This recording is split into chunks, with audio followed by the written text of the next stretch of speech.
ማርያም የምትባል ጣዖት ናት እየተመለከች ያለችው በኢትዮጵያ ኦርቶዶክስ ተዋሕዶ ቤተክርስቲያን። ይሄንን ብዬ ዋጋ መክፈል ካለብኝ እከፍላለሁ። ደነገጥኩ እሱን ሳይ። መጀመሪያም እየፈራው ነው መጽሐፍ ቅዱስ ምክንያቱም ይሴብሑኪ ማርያም በዘያረምማ እንተርጉመው እንጂ ሊቃውንቱ እንዲያው በእውነት እንዲያው እንተርጉመው ልናገር። ኪዳነ ምሕረት ስትውል በ16 ሌቦች እንኳን አይሰርቁም። እዚህ አዲስ አበባ ምድር ላይ ያው በኪዳነ ምሕረት ቀን ስራ ያቆማሉ። ፓትርያርኩ የሚይዘውን በትር ታውቀዋለህ?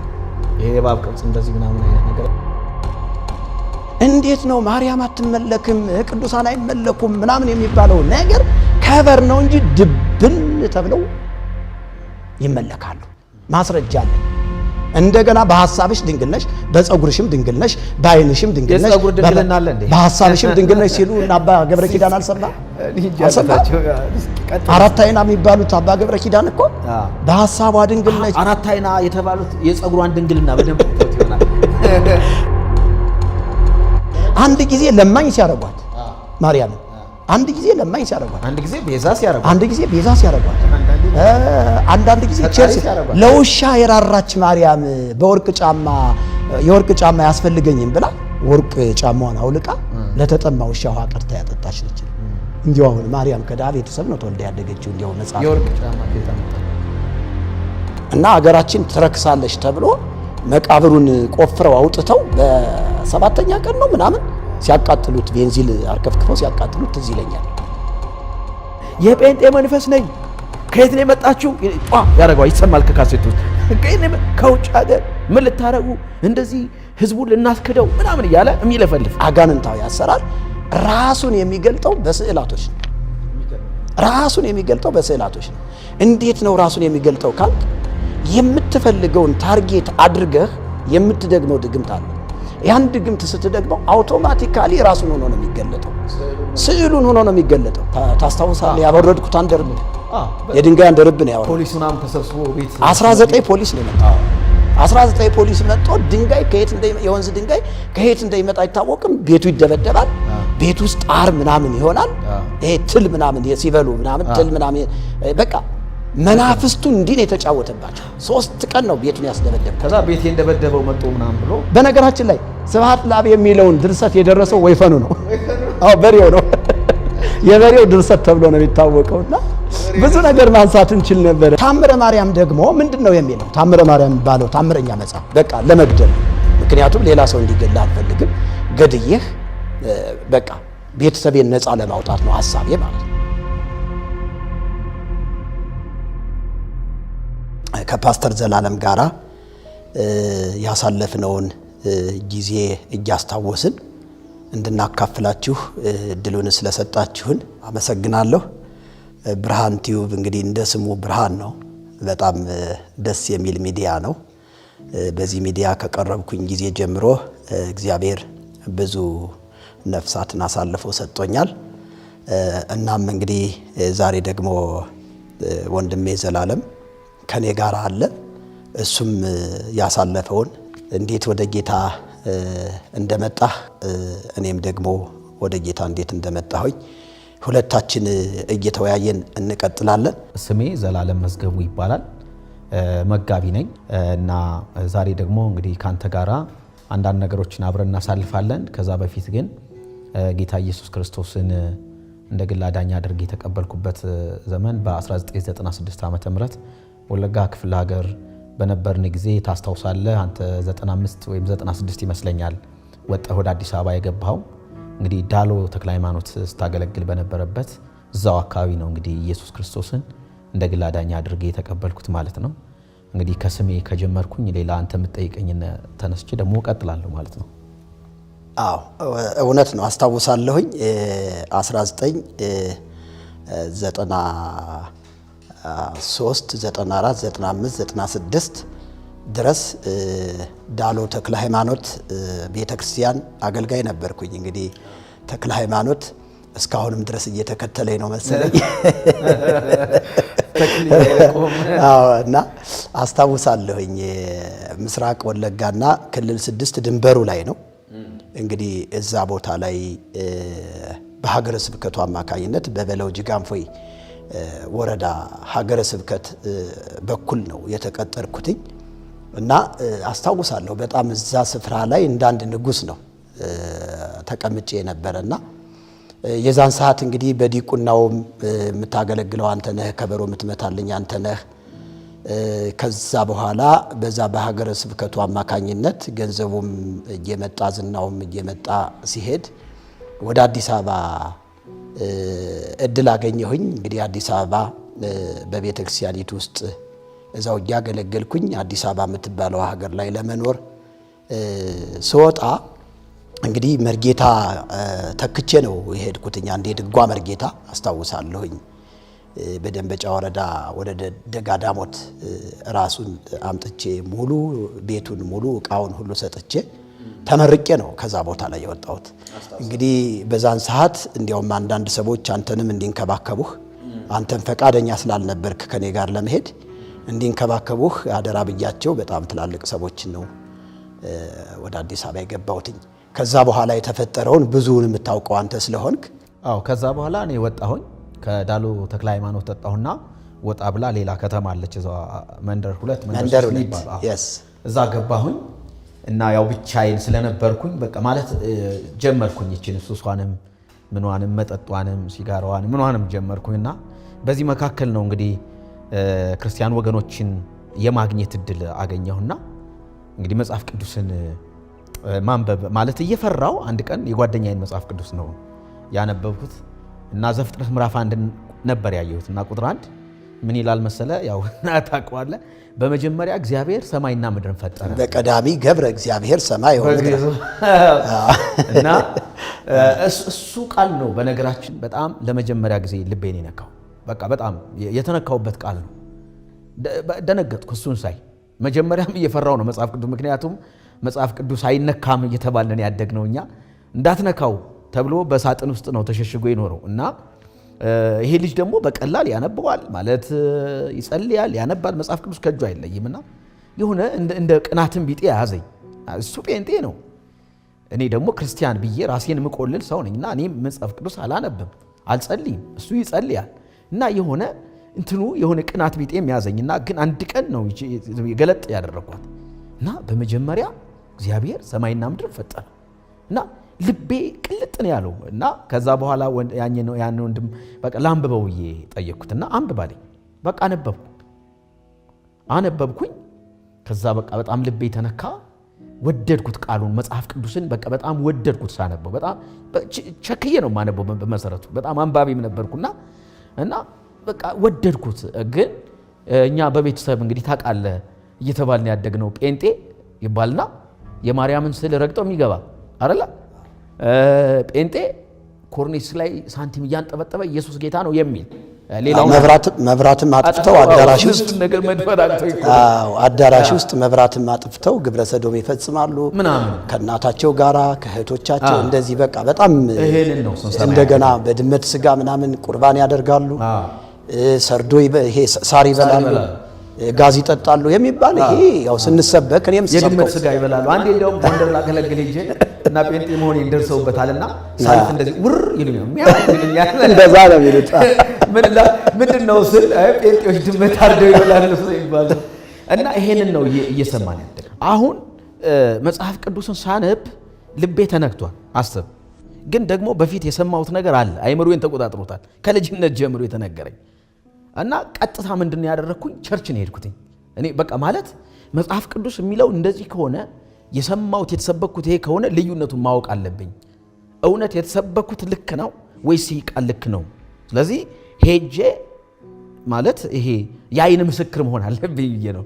ሄድኩኝ እና ሲሄድ ልክ አዳራሽ በጣም ትልቅ አዳራሽ ነው ገባው ቸርች ውስጥ እና በኦሮሞኛ ነው እኔ ደግሞ ኦሮሞኛ በዛን ጊዜ አልሰማም ዛሬ ያው እግዚአብሔር ይመስገን ሞክራለሁ እንደ ሁለተኛ ቋንቋዬ ነው ግን ያኔ ምንም አልሰማም እና በኦሮሞኛ ነው የሚመለከው በኦሮሞኛ ነው የሚጸለየው ገባውና ፈለኩኝ እግራቸው ስር ማርያም አለች እንዴ ምናምን ብዬ እና ማርያም የለችም ዛ ኢየሱስ ነው ያለው እና አይደለም ይሄ ትክክለኛውን የማርያም ስዕል ነው ማለት አዎ እኮ እንደው ዝም ብሎ ተራ ፎቶ እንኳን አይቼ ቢሆን በቃ አለቀ ተሰናከል ነበር መሰናከል አይደለም ወይ ልበጠብጥም እችላለሁ ወይ ደግሞ ከዛ በኋላ ዋናው አውሬ ሆኜ ልገለጥ ጴንጤ ማለት ያልኩ ልገለጥ ይችላል እና ሳይ ምንም ነገር የለም ኮርኔስ ሳይ የለም በቃ እንዲያው ሰው በራሱ ዓለም ነው እንደውም እንደ አዲስ አበባ ጴንጤ አይናፍጦ ያየም እዛ ሲጸልይ በቃ ማለት የለም በራሱ ዓለም ነው ያውራል ይናገራል ይጸልያል ያመልካል አንዳንዱ ያለቅሳል በመንፈስ ምን በቃ የለም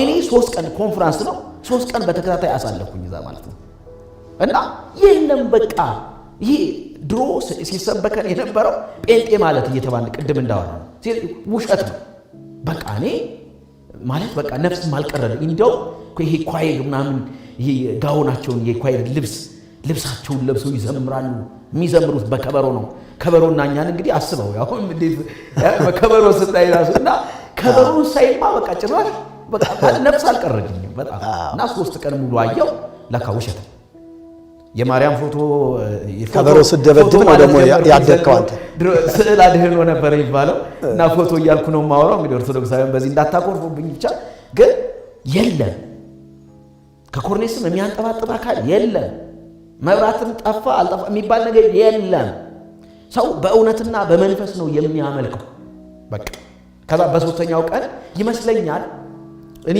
አማራ እንደሆንኩኝ ኦሮሞኛ እንደማልሰማ የተረዳኝ ይመስለኛል አገልጋዩ እንግዲህ ምናልባት እንዴት እንደሆነ አላውቅም ግን በአማርኛ በተሰባበረ አማርኛ በመጨረሻው ቀን መናገር ጀመርና የመጨረሻ ጌታ ኢየሱስ ክርስቶስን የግል አዳኛችሁ አድርጋችሁ መቀበል የምትፈልጉ ሰዎች እና ይሄን ሲና አላውቅም እጄን ሳነሳ ራሱ በቃ እጄን አነሳሁ ብድግ አደረኩ ሄጄ ጌታ ኢየሱስ ክርስቶስን እንደ ግል አዳኝ ተቀበልኩ ሲጸለይልኝ በዛው ቅጽበት ይሄ የክርስቶስ ሰላም ሲሞላብኝ ይታወቀኝ ነበር በቃ ማለት ሰላሜ ሁሉ ሲመለስ በቃ ማለት እዛው ላይ ነው የተለወጥኩት ማለት ይቻላል ከዛ በኋላ አረቄ የለም ጠላ የለም ቢራ የለም ሲጋራ የለም የሞካከርኳት ጫት የለም አበቃ ከኢየሱስ ጋር ቀጠልኩኝ አሁን የቤት ስራ ያደረኩትኝ አንተን አስታውሳለሁ ከዛ ቄስ ገድፍ የሚባል ቄስ ገድፍ የሚባል እኔ የማገለግልበት ቤተክርስቲያን በጣም ቅን ልጅ ነው በዚህ አጋጣሚ እንዲያው ምናልባት እንዲያው ሚዲያው በአንድም በሌላም መንገድ ከደረሰው በጣም መወዳቸውና በገብረ ማርያም የቤተክርስቲያኑ አስተዳዳሪ ቆሞስ ምናልባት እዚህ ተክለ ሃይማኖት እዚህ መርካቶ ያለው ተክለ ሃይማኖት ገብተዋል ምናልባት ይሄንን የሚያዳምጡ ከሆነ እንዲያው እኔም ቢያገኙኝና ቢያወሩኝ ወደ ጌታ መንግስት ቢመጡ የሁል ጊዜ ጸሎቴ ነው ምናልባትም ደግሞ ጌታን ማግንቶ ሊሆን ደግሞ በጣም የዋህ በጣም ቅኖች በጣም እና አዲስ አበባ ስገባ ብዙዎች አድራሻያን ይዘው ነበርና ከዛ ወንድምህ እኮ መናፍቅ ሆነ አሉኝ ተደወለልኝ በቃ እንዴት እንደደነገጥኩኝ እንዴት ቁጣ እንደሞላብኝ በቃ አስታውሳለሁ በቃ ከዛ ወይ አንተን አግኝቼ በርቀት አናግሬህ በርቀት ሰላም አለ ምክንያቱም እላረግ ይችላል ሰላም ካል እሁድ የሚሰበከን ስብከት አለ ሰላም አትበሏቸው የሚቀቡት መድኃኒት አለ ተብሎና ሰላም ስትሏቸው ያ ታብዳላችሁ አውቶማቲካሊ መናፍቅ ትሆናላችሁ የሚል ነው ስለዚህ ጥላቻን ነው ስንማር አደግ ነው እና ያሰብኩትኝ ሐሳብ ምንድነው በርቀት አግኝቼህ ጥያቄ ለመጠየቅ ትመለሳለህ አትመለስም አልመለስም ካልክ ያው እንግዲህ ያቺ ኩርዳላቅ አለች ኩርዳላቅ ነው ምንላት በዛ በቤተ ክህነቱ ኩርዳላቅ ይሏታል እሷ ስላለች በቃ ለመግደል ነው ምክንያቱም ሌላ ሰው እንዲገድል አልፈልግም ገድየህ በቃ ቤተሰቤን ነፃ ለማውጣት ነው ሐሳቤ ማለት ነው ከዛ እንግዲህ ወስኜ መጥቻለሁ ወደዛ ስመጣ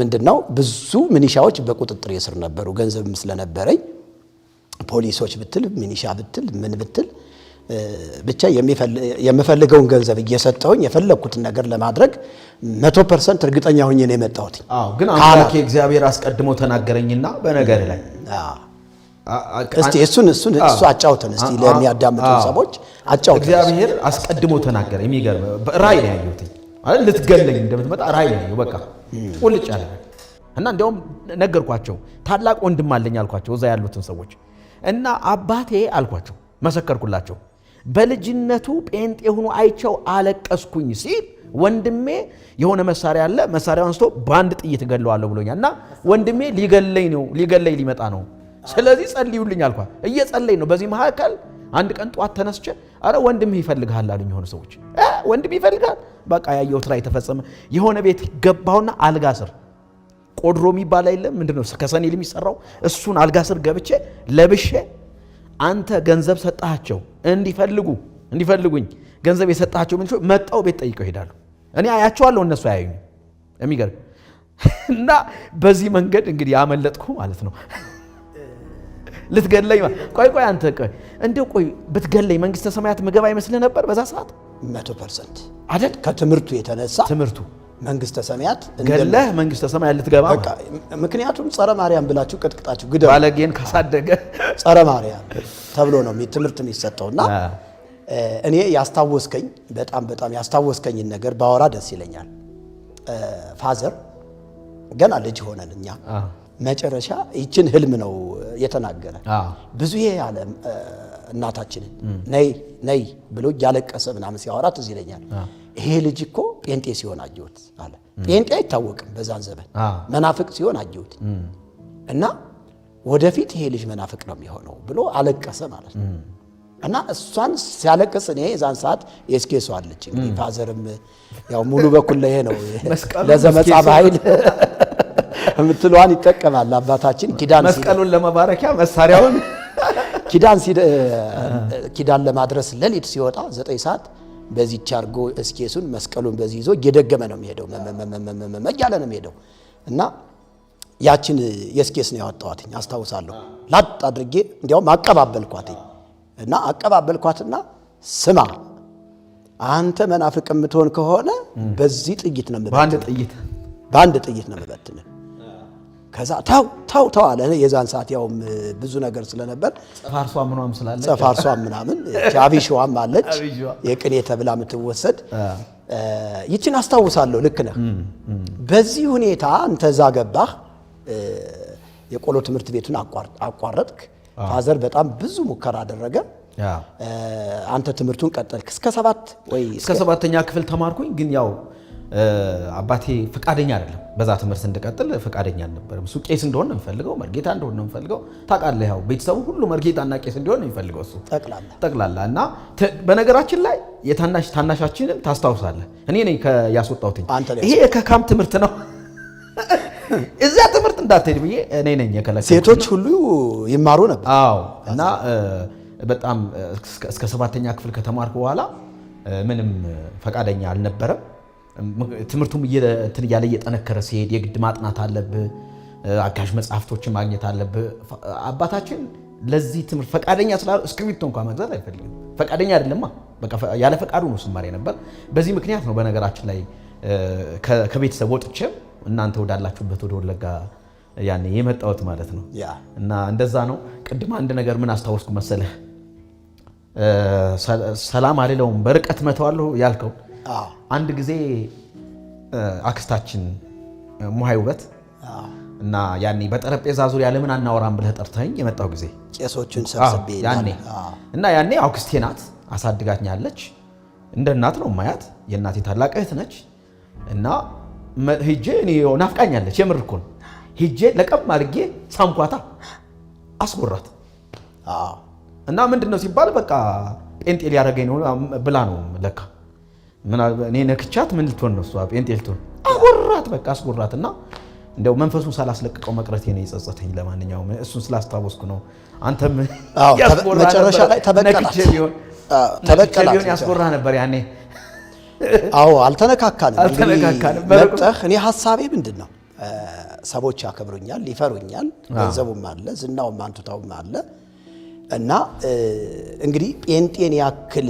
ዲመላ ኪዳነ ምሕረት የተወለድንባት ስፍራ ላይ ሲመጣ የተከበርከው ዝም የተባልከው እኔ ስላልሆነ በዛት እንጂ እዛሽ ምድር ላይ ጴንጤ የሚባል ደቅድቆ ያቅ አይደለም ከካህናት ጋር ቁጭ ብሎ ማውራት ይቀርና ምድሪቱን ደቅድቆ ያቅ ታስታውስ ከሆነ አሁን የሙሃይ ውበት ልጅ ለመጀመሪያ ጊዜ ያ ዱርዬ ጌታን አግኝቶ ጴንጤ ሆነ ተብሎ መጨረሻ ላይ እሱ ዛ ይካፈልበት የነበረ በርቀይ መድኃኔዓለም ነው በርቀይ እኔ ትዝ ይለኛል እኔ እዛ መርጌታ ሆኜ በማገለግልበት ጊዜ እንትኑን አንድ ጴንጤ ሞቶ ሜዳ ላይ ነው የተቀበረ እና አገራችን ትረክሳለች ተብሎ መቃብሩን ቆፍረው አውጥተው በሰባተኛ ቀን ነው ምናምን ሲያቃጥሉት ቤንዚል አርከፍክፈው ሲያቃጥሉት ትዝ ይለኛል።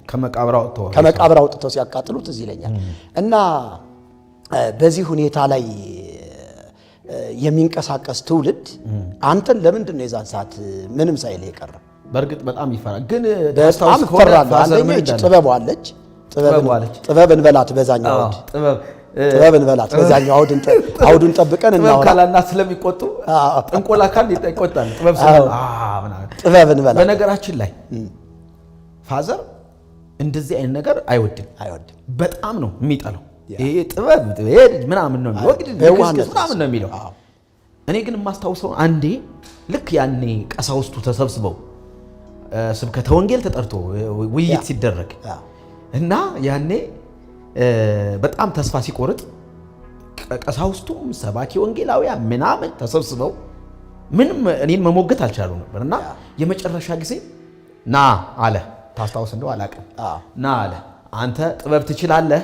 የማይወደው ይሄ ጥንቆላ ጥበብ ምናምን የማይወደው ያን ቀን ግን ሲፈቅድልህ ሰማሁ። ጥበብ ትችላለህ አንተ ሙት ነው ያለ። ከቻልክ ሰባብረህ አስቀምጥልኝ፣ እኔ ሽባ አድርገህ አስቀምጥልኝ ከቻልክ በል። ያንተን እውቀት የምፈትነው በዚህ ነው ነበር ያለው። አስታውሳለሁ። ሰባብረህ አስቀምጥ፣ እድሜ ዘመኑን እየቀለብኩት ስቀልበው እኖራለሁ። ሽባ አድርገህ በል እስኪ ፈቅጄልሃለሁ። ከዛ ምንድነው የወሰድኩት እርምጃ ምንድነው? ካህናቱ ተሰበሰቡ፣ ተወያያችሁ። ምንም እንትን አለ አይደል? በደብተሬ ሁሉ የመዝሙር ደብተር ነበረ። ኦሮሞኛ ዝማሬ ሁሉ ኳየር ውስጥ ገብቼ ስለነበረ ደብተሬ የመዝሙር ደብተር ይዤ ነው የምዞረው ያኔ። እሱ ላይ እኮ ትልበት ነበር። አንዴ ልብስህን ስጠኝ፣ አንዴ ደብተርህን ስጠኝ። ምን ደገምክበት? አዎ ብዙ ነገሮችን ሞከርኩ። ግን ምንድነው ወንድሜም ስለሆንክ የሚጎዳ ነገር ማድረግ አልፈለኩም። አንተ ሽባ እንድትሆን የሆነ ነገር እንድትሆን አልፈለኩም። በጣም ብዙ የምተማመንበት ነገር አለ። ነገር ግን እንድትመለስ ነው ድግምቱን የደገምኩት የነበረ። ከዛ አልተመለስክም። ግራ ተጋባኝና ለምን ምረታባ ጋር አልወስድህም ማለት ምረታባ። ከዛ ምረታባ ጋር ልወስድህ ብዬ አዲስ አበባ መጣን ማለት አዲስ አበባ መጣን። ከዛ ምረታባ እሺ ብሎ ቀጥሮን ጠፋ። በዚያው ወንድሜ እንደዚህ ጴንጤ ሆኖ ከዛ በቃ እሱን ወደዚህ እንዲመለስ ነው አየ ወደ ማርያም የሚለው ጠፋብኝ። ከዛ ፈርቶ ቀረ። ቆይ ጎፋ ገብርኤል የስብከተ ወንጌሉ የወረዳው ስብከተ ወንጌል ዋና ኃላፊ ቀሲስ ወንድሜ ነው ይባላል። እሱን ፋዘርን አንተን እዛው ቤተክርስቲያን ውስጥ ገብተን ብሎት ያኔ በቃ ዛሬ ልጄ ይመለሳል ምናምን ብሎ ቢሮ ገባንና መወያየት ስንጀምር እሱ እኮ የያዘው ትክክል ነው ብሎት ቁጭ ያለ አባ ትክክል ነው የሚለው ልጁ እኮ ትክክል ነው፣ የያዘው ነገር እኮ ትክክል ነው። እኛ እኮ እንደዚህ ቀኖናዎች እንደዚህ በዚህ ነው በቃ ብሎ የማጥላላት በቃ ተራ እንደሆኑ ምናምን ነገር ሲናገር ስለ ማርያም ነበር የጠየቁት። ስለ ማርያም ነበር። እንዲያውም እኔ ለካ እንደዚህ ነው ብዬ ትንሽ በጣም ተናድጄ ተለያይተናል። በዚህ ነበረ እና እንግዲህ አንተን ወደ ኦርቶዶክስ ተዋህዶ ቤተክርስቲያን ለማምጣት በጣም ረጅም ጊዜ በገንዘብ ሞክርሃል፣ በጥንቆላ ሞክርሃል። በነገራችን ላይ በጣም ጌታ ይናገር ነበር በወንድም የሚሰራው መንፈስ እየተባለ በየቸርቹ የሚገርም እኮ አሁን ወንድም ይኑረኛ አይኑረኛ አይታወቅም፣ ግን ጌታ ያወራ ነበርና መንፈሱ በነገራችን ላይ እንደው ግን አሁን ዛሬ ብዙ ነገር እኮ ማለት ስንቱን አውርተን እንጨርሰዋለን። በነገርህ ላይ ገና ማለት ነው። እኔ ወደ ጌታም ከመምጣቴ በፊት ገና ልጅ ሁኜ አንተ ላይ ያለ መንፈስ ሊገለኝ ይፈልግ ነበር። ታስታውስ ከሆነ በጦር ልትወጋኝ አንድ ቀን አንተ ገና ከወዲሁ አውቆ ስራው እንደሚፈርስበት ስላወቀ እኔ እኮ ወደ ጌታ አልመጣሁም። አስብ፣ በጦር ልትወጋኝ ስታሰቃየኝ የዋልክበትን ቀን አስታውሳለሁ። ልትወጋኝ እና እግዚአብሔር ምን ያክል ይጠነቀቅልኝ እንደነበረ መንፈሱ አንተ ላይ የነበረ መንፈስ በጣም ሊገለኝ ነበር የሚፈልገው። እና ወደ ጌታ ከመጣው በኋላ ደግሞ ጌታ ያወራ ነበር። በቃ እግዚአብሔር አፍርሼዋለሁ ይላል ወንድም ይኑረኛ አይኑረኛ አያውቅም። በየሄድኩበት ቸርች ግን ጌታ ያወራ ነበር። እግዚአብሔር ይናገራል። እግዚአብሔር ትክክል ነው። እና በጥንቆላው ሞከርክ። በሚሊየን ቆጥሬ ልስጥህ አልከኝ እና አዎ ሚሊየን ገንዘብ በስንት ሚሊየን ልስጥህ ምናምን ብለህ በቃ ተውና ገንዘብ አጣህ ነውና 5 ሚሊየን ያልከኝ ገንዘብ አጣህ ነውና ጴንጤው አውቃለሁ እና ልስጥህና በቃ ወደ ኦርቶዶክስ ተመለስ ብለህ ነበርና ምንድን ነው ያልኩህ ያኔ ገንዘብህም አንተም ጠፉ። ምንም እኮ ያኔ እኮ ሸሚዝ እንኳን የምቀይርበት ያኔ ግን መንፈስ ቅዱስ አየህ ዓለምን እንዴት ተራ እንደሚያደርግብህ ገንዘብን እንዴት ተራ እንደሚያደርግብህ አየህ። የበለጠውን ስትይዝ እኮ ተራ የሆነ ነገር አይታይም። አውቃለሁ ጫማ መቀየር እንዳለብኝ ማመን ሰው ነኝ። ልብስ መቀየር እንዳለብኝ ማመን ሰው ጫማና ልብስ መቀየር የማልችል ሰው ሚሊየን ገንዘብ እየተቆጠረ ልስጥህ ስባል እንዲኮ አንተ እግዚአብሔር ምን ያክል ነው አቅም የሚሰጥህ ዓለምን እንዴት እምቢ እንደሚያስፈልግ እኔ በጣም ነው አሁን ራሱ ሳስበው በጣም የምደነቅበት ነገር ነውና ምን ልፈልጌ ነው ያው አንተ በጥንቆላዋም ሞክረኛል በገንዘብም ሞክረኛል ግን እግዚአብሔር ነገሮችን ሁሉ እንዳያኮርፉ ጥበብ እያልክ ጥበብ አይ እንግዲህ እኔ አሁን ጥበብ የምትሉት እናንተ ናችሁ ስትማሩ እኔ እሱን ስላልተማርኩት ጥበብ ለማለት ራሱ ይከብደኛል ጥበብ ከእግዚአብሔር ዘንድ የሚሰጥ ነውና ክርስቶስ ማወቅ ነው እኔ ግን በጣም ስደነቅበት የነበረ አንድ ከዛ ከእንትኑ ታስታውስ ከሆነ ቅድም እንደነገርኩ መቼም ታርጌቴ ዋናውን ነው ማርካለሁ ብዬ ተነሳው ዋናውን እግዚአብሔር በጣም አምን ነበር እግዚአብሔር አንተን አሳልፎ እንደሚሰጠኝ 100% አምን ነበር ጸሎቴ አንተ ስምህን እየጠራ አየህ ከዛ ይሄ በመናፍስቱ ዓለም ማክሰኞ ይመስለኛልና ሐሙስ የተለዩ ቀናቶች ነበር እኔ ማክሰኞና ሐሙስ ሰኝቻለሁ የሚገርመው እኔ አሁን ላይ ሆኜ ሳስበው በፈርዖን አስማተኞችና በሙሴ መካከል ይደረግ የነበረው ጦርነት እሱን ነው የማስታውሰውና ምን አስታወስከኝ መሰለህ ደግሞ ትዝ ይልሃል አጎታችን የእናታችን ታናሽ ወንድም የዛን ሰዓት ሻለቃ ነበረ ሻለቃ ይሽታው ዳምጤ ይሄ ልጅ ገንዘብ ፍለጋ ነው ጴንጤ ሆነ እና ወይፈን እንረድና አለኝ ገንዘብ አለ ችግር አለ ወይፈን እንረድና ከዛ እየበላን ውስኪያችን እየጠጣን በቃ ማማለል አለብን አለኝ እና ገንዘብ ምናምን አውጣ በጣም ብዙ ገንዘብ አውጣ አለኝ እና እዚያ ፊት ለፊት ላይ እንትን ትለዋለህ ታሳየዋለህ በል ጴንጤነቱን አቆም ይሄን ገንዘብ ውሰድ በለው የዛን ሰዓት ወንድምህን በቃ ለራስ ታረጋዋለህ አለኝ አስታውሳለሁ አሁን ሞቷል በጣም አዝናለሁ በጣም የሚወደኝ ጌታን አግኝቶ ቢሞት ጥሩ ነበረ በዚህ አጋጣሚ አሁን ልጆቹ ትልቅ ደረጃ ደርሰዋል እንግዲህ አደራ ብሎኝ ስለሞተ ባለኛ አቅሜም በትምህርት ቤት እንዲማሩ ብዙ አስተዋጽኦ አድርጌላቸዋለሁ ዛሬ ላይ ግን እየደወሉ በጣም ይሰድቡኛል በጣም ብዙ ነገር ነው የሚሉት ይሄንን የሚሰሙ ከሆነ እግዚአብሔር እንደው ወደ እውነት እንዲያመጣቸው በዚህ አጋጣሚ መልእክቴን አስተላልፍላቸዋለሁ እና ደግሞ እየጸለይኩላቸውም ነው እና ነገራችን ላይ ቆይ ትቀጥላለህ የሽታው ጋር ስንመጣ ታስታውስ ከሆነ ያኔ በጠረጴዛ ዙሪያ እናውራ ይሄ ልጅ መናፍቅ ሆኗል ተከራክረን እንመልሰው በተባለ ጊዜ ነውና በቃ ሁሉም ምንም አቅም አልነበራቸውምና እንደውስ እኔ 19 ዓመት ሙሉ ተምሬ እኔ መያዝ ያልቻልኩትን ማሸነፍ ያልቻልኩትን እናንተ ሲጀመር ምኑን አውቃችሁ ነው ተናደህባቸው ስትበትናቸው አስተዋውሳለሁና ከዛ ግን አንድ ነገር ተናገርክ እቺን ነገር እንደው ሳልናገራት እንዳላርፍ ብዬ ነው እኔ አሁን በንግግር በጥቅስ አንችለውም ማለት ይሄንን በጸበል ነው አልክ እና አቡነ ጎርጎርዮስ ጸበል እንወስደውና የጴንጤ መንፈስ ጮህ ይወጣል አልክ አባ ግርማ ጋር አብረን ሰራ ስለነበር እኔ ደግሞ በቃ ደስ አለኝ እንደዛ አስተይ እኔማ ጸበል ውስጥ የሚያጠምቀውን ሰው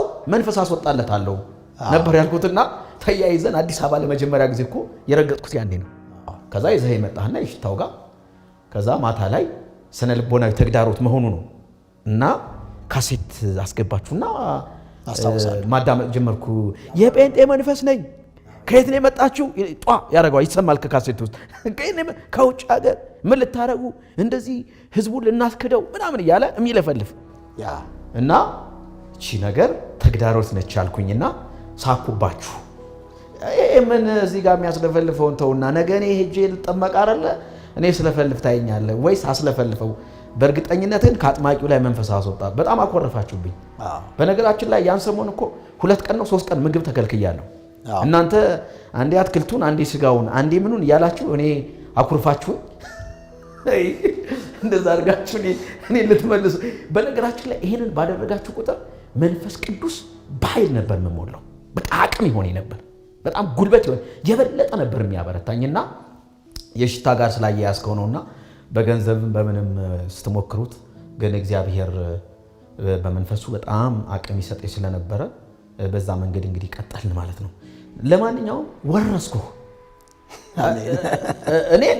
እኔም ወርሻለሁ አንተም ወርሳል በነገራችን ላይ እኔ አንድ ሰው ነው ጸሎቴም አንድ ሰው ነው ቅድም እንደነገርኩ መርጌታ ምስጢሩን እግዚአብሔር ወይ አሳልፈ ሰጠኝ ነው ጸሎቴ ምስክርነቴም ይሄ ነበር ከዛ በኋላ እኮ ከወለጋ እኮ ላንተ ወንጌል ለመናገር ቀጥታ መጥቻለሁ ቤት ተሰልፈው እነዚህ አስኮላይ እንትን የተክልዬ የማርያም ምን የለላል የገብርኤል ጠቅላላ ግድግዳውን አዙረ ነገርኩ መጀመሪያ በነገራችን ላይ በጣም ስለተናደርኩ ነው 1 2 3 ምናምን ብዬ ቁጥራቸውን አላስታውስም ይሄን ያክል ጣዖት ይዘህ ቤት ወንጌል ትሰማለህ እና ያኔ በጅማውን በር እንደቀመስኩኝ አስታውሳለሁና እኔ አንዱን መርጌታ ምስጢሩን ጸለይኩኝ ወረስኩኝ አንተ ደግሞ እንግዲህ ብዙዎችን እየወረስክ አለ ስለዚህ ሁሉ እግዚአብሔርን ማመስገን እፈልጋለሁ እግዚአብሔር ይመስገን ስለ ሁሉም ነገር አሜን እና እኔ ከከፈልኩት ዋጋ እየከፈልክ ነው ደግሞ ትከፍላለህ ሰው የዘራውን ያንኑ ያጭዳል ነው የሚለው ዛሬ መከራው በዝቶብሃል ከዛም ከዚህም ያው እንግዲህ የዘራነው ማጨዳችን ግድ ነው እውነት ነው ዘመኔ ሁሉ ነው የተበላ በተለይ አሁን ባነሳው በእነዚህ በስዕል አድኖች ላይ በስዕላት ልበለው እስቲ እንደነሱ ስዕል አድኖ ማለት የሚያድን ስዕል ስለሆነ የሚያድን ጌታ እንጂ የሚያድን ስዕል የለምና ዘመኔ ነው የተበላው ዘመኔ ነው ያለቀው እውነት ለመናገር ለዚህም ነው አሁን መበቀል መፈልገው ምክንያቱም ምን መሰለ በእኛ ቤተክርስቲያን ስዕል አድኖ የሚባለው ቀላል አይደለም የሚሰጠው ክብር እንደገናም ደግሞ የሚገለጥበት ስፒሪት እጅግ በጣም በጣም በጣም ስውር ነው ሰው ያውቀው በተለይ ወንጌላውያን ይሄንን ቢያውቁት ከኔ በላይ በቁጣ ይነሱ ነበር ከኔ በላይ እና እነዛ ቤት ውስጥ ተሰቅለው የነበሩ በተለይ ጸሎት ቤት ደግሞ ተቀምጠው የነበሩ ስዕላቶች እኔ ምንድን ነበር መሰራባቸው የዛ ሰዓት አስብ እንግዲህ ይሄ ጥበብ የሚባለው በዛ ቤተክርስቲያን ጥበብ የሚባለው በዚህ ደግሞ በትክክለኛው በእግዚአብሔር ቃል መገለጥ ደግሞ ስታዩ ጥንቆላ ሆኖ የተገኘው አጋንንታዊ አሰራር ራሱን የሚገልጠው በስዕላቶች ነው ራሱን የሚገልጠው በስዕላቶች ነው እንዴት ነው ራሱን የሚገልጠው ካልክ የምትፈልገውን ታርጌት አድርገህ የምትደግመው ድግምት አለ ያን ድግምት ስትደግመው አውቶማቲካሊ ራሱን ሆኖ ነው የሚገለጠው ስዕሉን ሆኖ ነው የሚገለጠው ተክለ ሃይማኖት ብለህ ብትጠራው ተክለ ሃይማኖትን መስሎ ነው የሚገለጠው በአንድ እግሩ ይመጣል አባ ሳሙኤል ብትለው ዘዋልድባ እሱ በአንበሳ እየተፈናጠጠ ይመጣልሃል ይሄ በጣም በቃ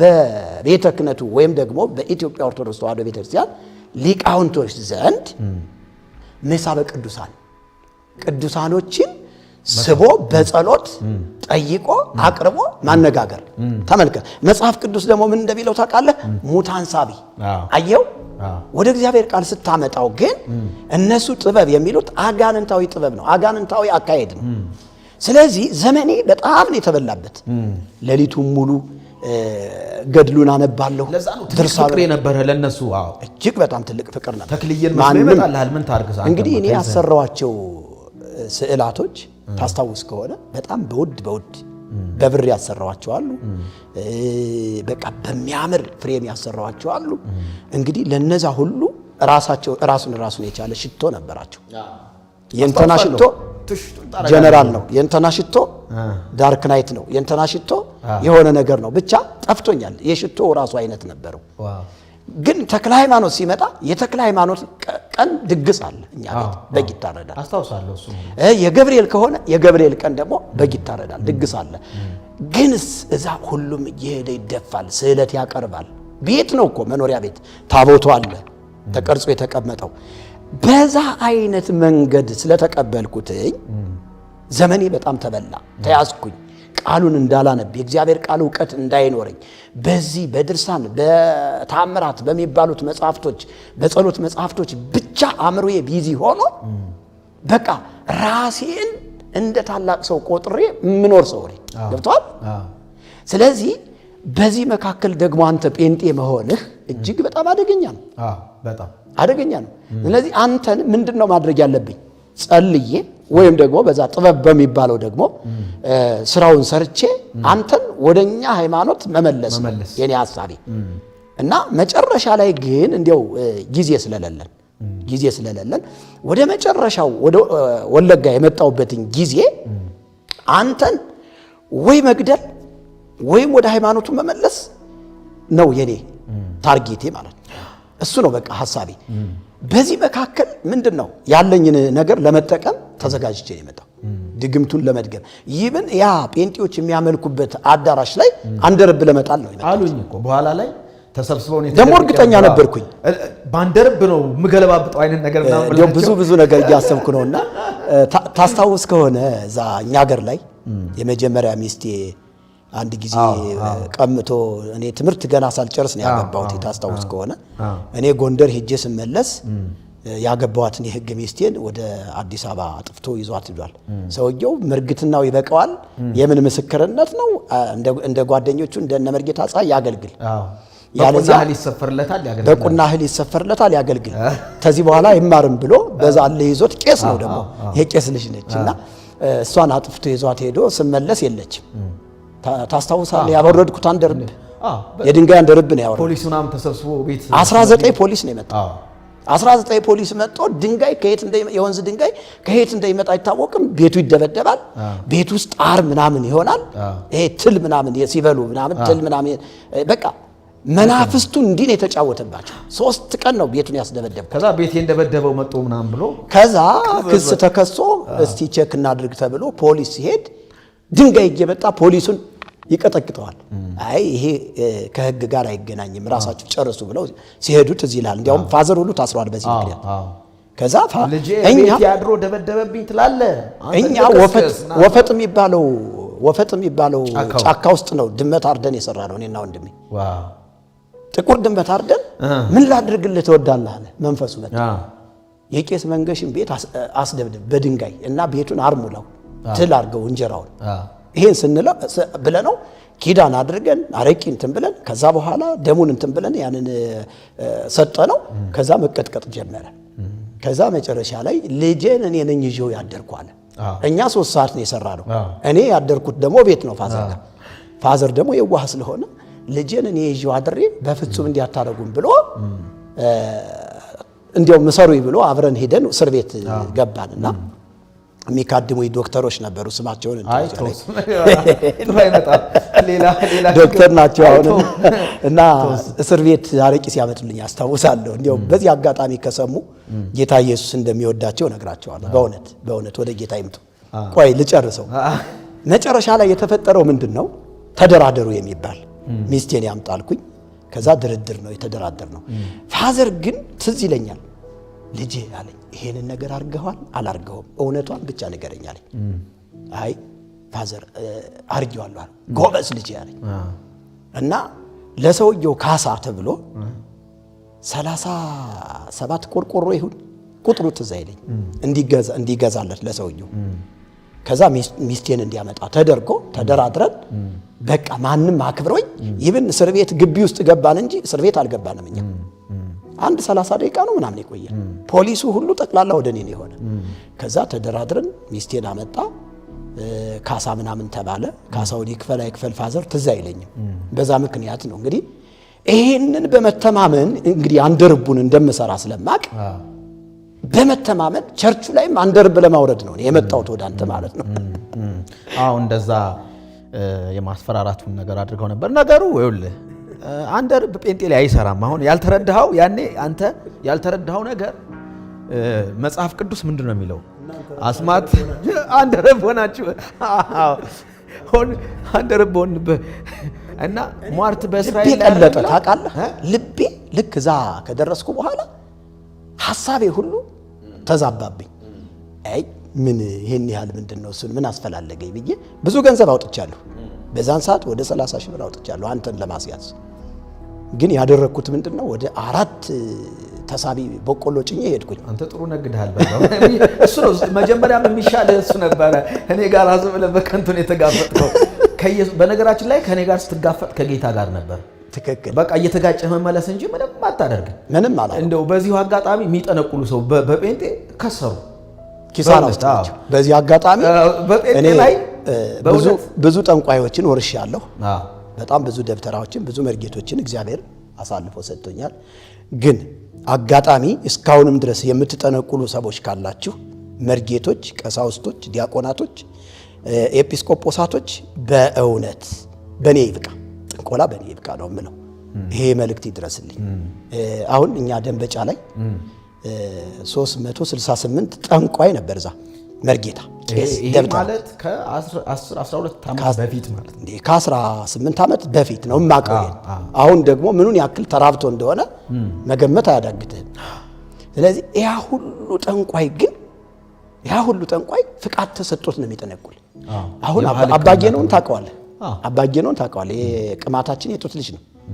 እንግዲህ እሱ ጋር የማይመጣ ከውጭ ሀገር ከሀገር ውስጥ ከአዲስ አበባ እሱ ጋር የማይሄድ ጠንቋይ የለም።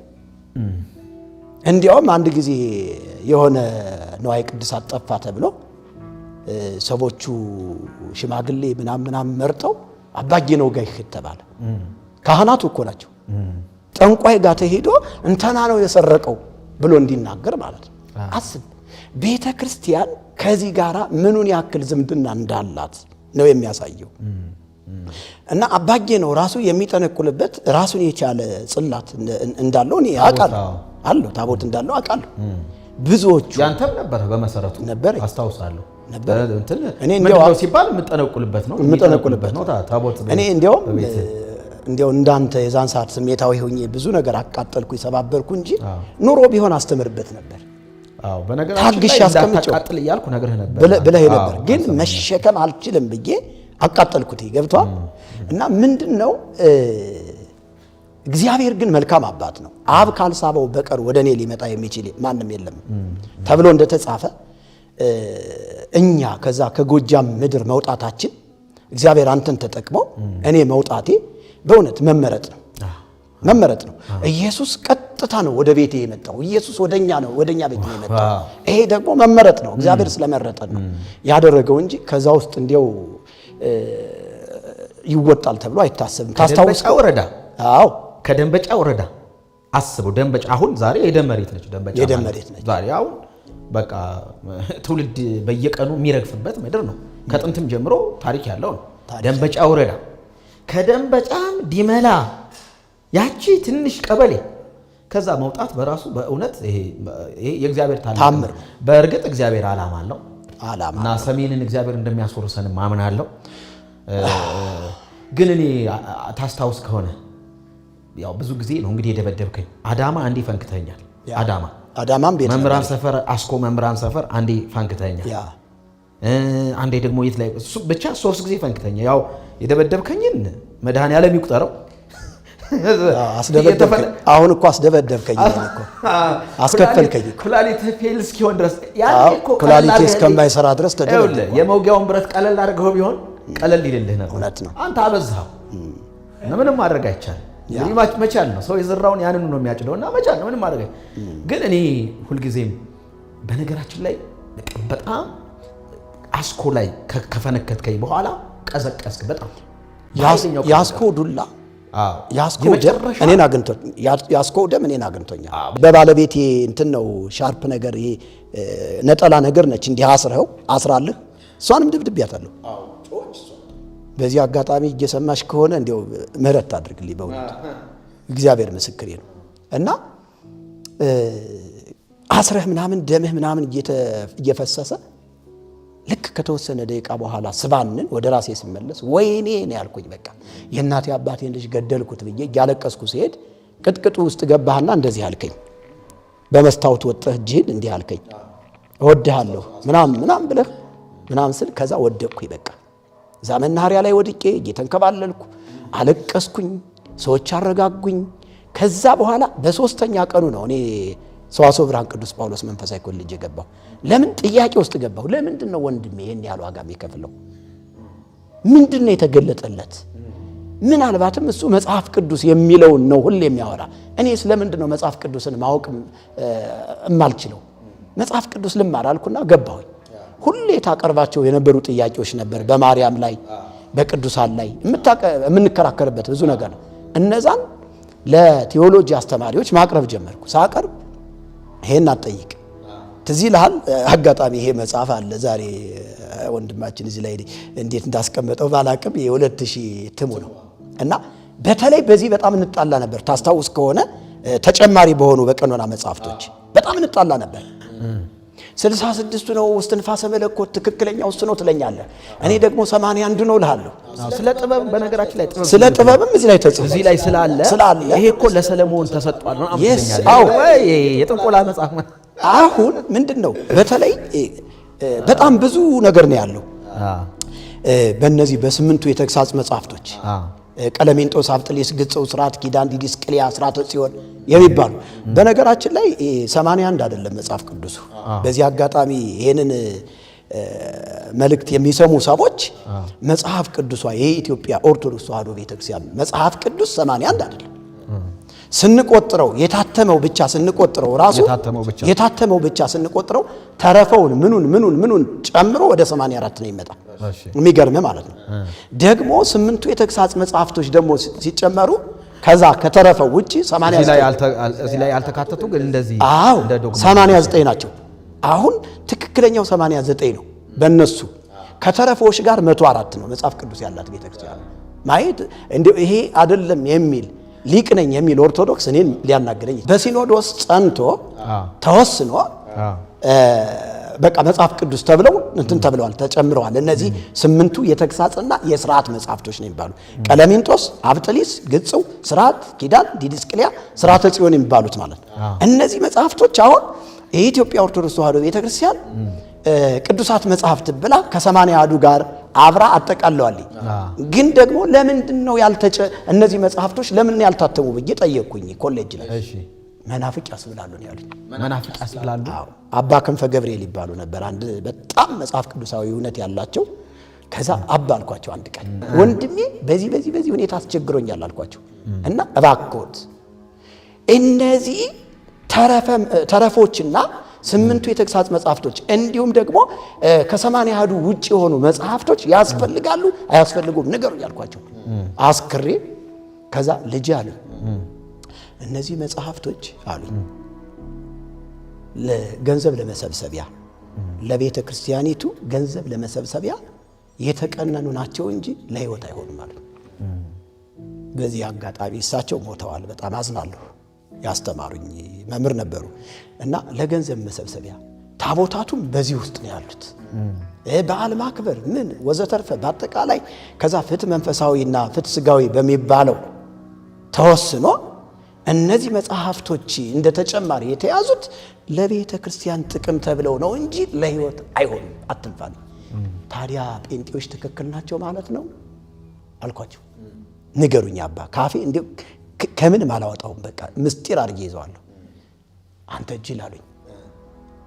እነዚህ ጴንጤዎች እኮ ትክክለኛ የእግዚአብሔርን ሐሳብ ይዘው የሚኖሩ ሞትን የማይፈሩ ለእውነት የጀገሩ ትክክለኛ ክርስቲያኖች እነሱ ናቸው አሉ።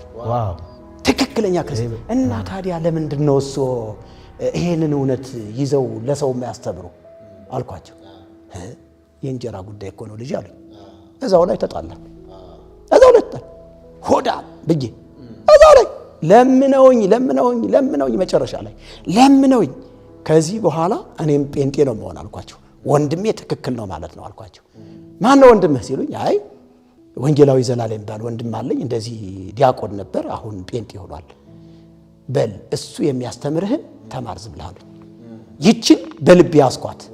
ከዛ በኋላ መጽሐፍ ቅዱስ መማር ማጥናት ጀመርኩና መጨረሻ ላይ አስተማሪ ሲመጣ አንተ የምትጠይቀኝ ነው እጠይቀዋለሁ። ምን ካለ ርዕስ ዝም ብለህ ትጠይቃለህ ይሉኛል። አንተ በቃ አስቸገርከን ውጣልን በቃ አንተ እንዲያውም አትማርም እስከምባል ድረስ ማለት ሰዋስወ ብርሃን መምህራኖችን በቃ ምስቅልቅላቸውን ያወጣሁት። አዎ ከዛ መጨረሻ ላይ እኔ ደግሞ ያው እንደምታውቀው ገንዘብም ስለነበረ የምለብሰው ሱፍ ነው። ሱፍ አዘወትራለሁ እና እዛ ቤተ ክህነትም ሲሄድ ምንም ቤተክርስቲያንም ሲሄድ ሱፍ ነው ገጭ አድርጌ ብሄድ ፓስተር ይሉኛል። እና እናደድ ነበር አንዳንድ ጊዜ እንዴት ፓስተር ይሉኛል። ለካ ሰይጣን ቀድሞ አይቷል። አይ ፓስተር እንደሰራብህ። አዎ ከዛ በኋላ ነው አንድ ጊዜ እኔም በነገራችን ላይ ከበፊቱ ይሄ ብስለት እድሜ ምንም እየጨመርኩ ስመጣ መሰለኝ ቀዝቀዝ እያልኩ ነው የመጣሁት ነገሮች መርጌቶችን የላካቸው ጊዜ አዎ እና ከአዲስ አበባ በማርያም ጉዳይ ነበር መቼስ ሁሌ ምን ፋለጠውና ማርያም የበኩር ልጇን እስክትወልድ ድረስ ዮሴፍ አላወቃትም ነበር የሚለውን ቃል ተርጉምልኝ ነበር አይደል ያልኩ። ከዛ ጮኛዋ ማለት ጠባቂዋ ነው ምናምን አንድም እያለ አንድምታው መጽሐፍ አንድምታውን አየሁ። ጭራሽ አንድም የበኩር አለቃ ማለት ነው እያለ አንድ የመጀመሪያ ልጅ ማለት ነው ምናምን ሲለኝ እንዲህ ወረወርኩትኝ። መጽሐፍ እንዴት እንደወረወርኩ ቆሻሻ መጽሐፍ ብዬ ወረወርኩትኝ። እኔ በመጀመሪያ እግዚአብሔር ሰማይና ምድርን ፈጠረ በሚለው ደብረ ማርቆስ ነው ታስታውሳለህ ይሄን የምናደርገው። ከዛ ትልቅ ሆቴል ላይ አንድ ጓደኛ ነበር መርጌታ ጥበቡ ይባል።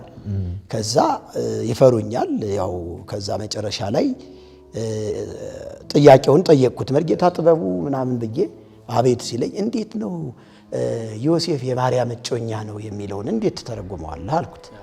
እንግዲህ መናፍቃኖች እንዲያው እጮኛዋ ነው ይላሉ፣ በእኛ በኦርቶዶክሳለችም ይላሉ፣ አግብታለች ልጅ ወልዳለችም ይላሉ። ግን እኛ ኦርቶዶክሳውያን ደግሞ ያው ወይ ዮሴፍስ ፈሃሪሃ ለማርያም የሚለውን ስንተረጉመው እጮኛዋ ሳይሆን ጠባቂዋ ነው ብለን ነው። እንዴ ታዲያ ፈሃረ ምን አለ ነው ግዕዙ? አይ መርጌታ ምስጢሩ ፈሃረማ አጭ ነው። ታዲያ ትርጉሙን አይለቅም እንዴ አልኩትኝ። ከዛ እሱ ለካ ስለፈራይ ነው ታድሶ ሆኗል። የሆቴል ማናጀር ሆኖ ታድሶ ሆኗል። አይ መርጌታ ምስጢሩ ተወሱን ያው የጴንጤ ነገር ገና ብዙ ትርጉም አለው ምስጢር አለው አለኝ። ምስጢር አለው። አይ ተው ምስጢሩን ተው ብለን ተለያይተን ስንሄድ አንተን አገኘህ። እዛ ላይ ያለውን አንተ እስቲ መናገር ያኔ አይ ጴንጤዎች እንደዚህ ይላሉ ሳይሆን አልኩትኝ። አስታውሳለሁ መጽሐፍ ቅዱስ እንዲህ ነው የሚለው ብዬ ተናገርኩ። ከዛ ከወጣም በኋላ ነው ልክ ልንሰነባበት ስንል ለቀም አድርጎ ያዘኝና ወደ ኋላ ጎተት ታደረገኝና ጌታ ይባርክ አለኝ በጆሮዬ። ከዛ ደነገጥኩኝ። ሲከራከረኝ የነበር ማርያም ጠባቂዋ ነው እያለ ሲተረጉም የነበረ ሰው አሁን ይዞኝ ጌታ ይባርክ። እኔ ደነገጥኩ። አሜን አልኩትኝ። እኔ እኮ መርጌታ ምስጢሩን ፈርቼ ነው እንጂ ታድሶ ነኝ አለኝ። ታድሶ አዎ ታድሶ ደግሞ ያኔ በጣም ታድሶ የሚባል በሚወራበት ነው። እና ታድሶች እዚህ አሉ ታገናኘኛለህ? አገናኛለሁ። በኋላ እሱን ቤት አድርሰውና በኋላ እንገናኝ። ልክ አንተን ቤት አደረስኩኝና ተመልሼ ጠየኩት። ከዛ እነዛን የላኩብህን ሰዎች አገናኝ። አሁን እነዛን መርጌቶች ያገናኝ። ከዛ በቃ እንዳከተመ ያወኩት ያኔ ነው። በነገራችን ላይ በቃ ከዚህ በኋላ እጅ ሰጥ አልኩኝ። በቃ የመጨረሻ ስራዬን አጠናቀቀኝ። መናኸሪያው ፊት ለፊት ሙሉ ትልቁን ህንጻ ፎቁን ይዤ እንዳለ ብዙ ስራ ሰራበት ነው። ቁማር ቤት ነበር። ቁማሩ ቤት ነው የመጡ መጀመሪያ ቁማሩ ቤት መጡና አዎ ቁማሩ ቤት ነው መጀመሪያ የመጡ። ፎቁ ሙሉውን ፎቅ ይዤው አልነበረም ፊት ለፊት አስታውሳለሁ። እዛ መጡና ሰላም አሉኝ። ተዋወቅን። ከዛ እንደዚህ አሉ። በግዕዝ አውሮ አልኩትኝ። እኔ በግዕዝ ነው ማውራት ምናምን በግዕዝ አውሮ ደስ አለ። ተፈነከነክ በግዕዝ። ከዛ ሆቴል ይዣቸው አማርኛ አይመችም ነበር። ያው ልሳነ ግዕዝ በነገራችን ልሳነ ግዕዝ ቅዱስ ቋንቋ ብላችሁ የመላእክት ቋንቋ ነው ተብሎ ይታመናል። የመጀመሪያም ቋንቋ ነው ብላ ቤተክርስቲያኗ በአስተምሮ ደረጃ በቴዎሎጂ ራሱ ታስተምራለች።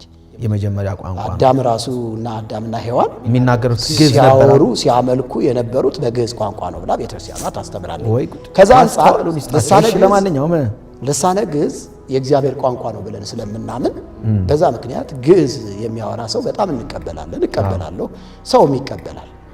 እና ሲያወሩ ከዛ ደስ አለኝና ሆቴል ዳሞት ሆቴል የሚባል ነበረኝ ይዣቸው ሄድኩኝ።